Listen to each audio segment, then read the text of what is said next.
guys, Lindy here and welcome back to the pause area. Remember, we talk all things finance, so please do like, share, comment and subscribe. Today's video is about types of insurance that you need as an individual. Remember, insurance is not necessarily an investment, but it's a risk mitigation meta or option for you to make sure that you are not in debt or you're in a bad financial situation because you do not secure certain things in your life.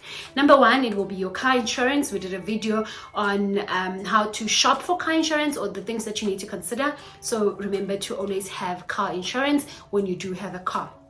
Number two, it's your household insurance. This is in two ways. You can have household items, so your bed, your TV, your appliances, whatever you have in the house, you can insure those items, or you can also insure your building. This is more in particular for those people that are in standalone houses.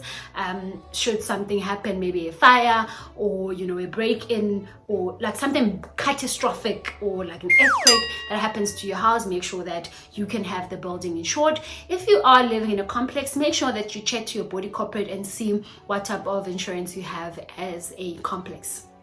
Number three, you can look at income protection. This is very awesome for, to protect your income. This will help you should you get to a position where you can no longer work or no longer earn your income. So for example, if you are retrenched, then they can pay you back your money while you still look for another job. But you need to make sure that you understand your policy document and know what you are covered for and what you're not covered for. For example, some insurers, for example, can say if you are fired because you stole something or theft or misconduct, and then they will not give you your income protection cover. Or if, for example, you resign on your own, they might not replace your income. So be sure to understand what you are covered for.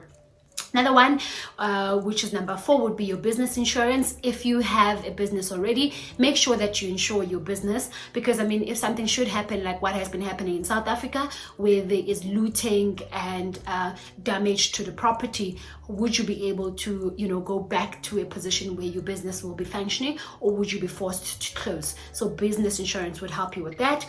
Number five would be life cover. A lot of people are aware of life cover, but the one thing that I wanted to highlight is that if you already have a bond or a mortgage, make sure that you do have life policy to insure, or that you can cede to the bank. I know there was a friend of mine that shared a story about how her friend was living in a nice complex and had a nice house, but the husband was paying for the bond. As soon as the husband passed away, she was no longer able to pay or afford the bond because she was not earning good enough income for them to be able to pay for that house. Because there was no life insurance that was ceded to the bank, she had to now lose the house because she couldn't upkeep those payments. So make sure that you've got that covered.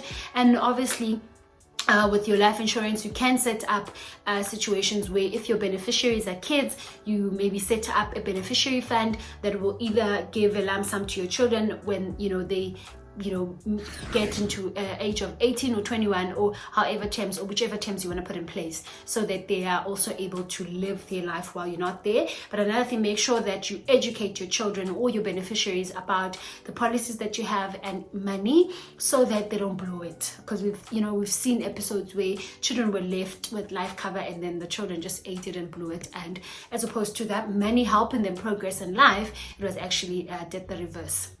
Number six, we've got funeral cover. A lot of people have funeral cover. You can get it through a funeral cover provider like your AFBOP or Clientele Life, or you can still do it through other providers like Truworths. Retail companies have funeral policies. Kaiser Chiefs, Pirates also have their own funeral plans. I think they're underwritten by Clientele Life. You can also get a funeral cover through your bank. So there are many ways that you can get a funeral cover. Make sure that you cover your family, because cover everyone, even your cousins, your aunts. If your policy does allow for that, make sure that you do so, because funerals can really be an expensive exercise.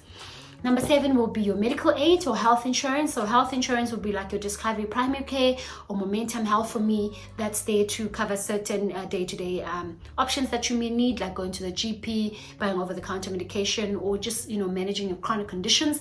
But I think a lot of people would cancel their medical aid because it's a grudge purchase a lot of the times. because your employer says be on medical aid, then you're forced to be on medical aid. But people would not, ideally have their medical aid on their own.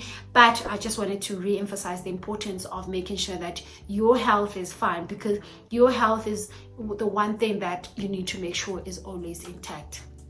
Then number 8, travel insurance. Make sure that you've got travel insurance. Sometimes you can get it either with your bank or your medical aid scheme, and your medical aid can say, look, we'll cover you for 5 million rands each time you go out of the country. This will help you should you need to go to a hospital while you're in that foreign country, or if it ever got to a place where you now need medical evacuation because suddenly a war broke while you were there, things like that. Or there's Africa cover that will look at certain things that are unique to the African continent.